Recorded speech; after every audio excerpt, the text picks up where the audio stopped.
కాగా మీరు బలహీనులు కాక ధైర్యము వహించుడి, మీ కార్యము సఫలమగును.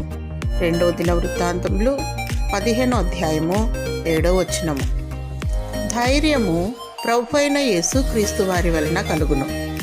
నీ భక్తి, నీ విశ్వాసము, నీ యథార్థత నీకు ధైర్యము పుట్టించును. ధైర్యవంతులు దేవునికి అత్యంత ప్రియులు.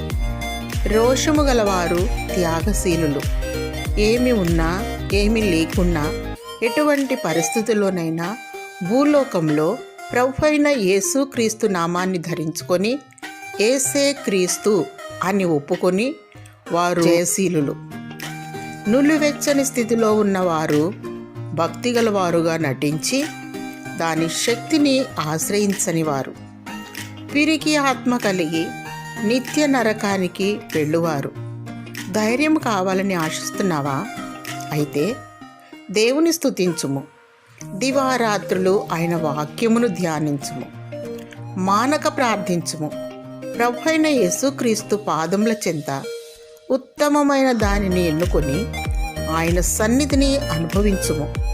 కనురెప్పపాటున ఎత్తబడదవు, నీ కార్యము సఫలమగును.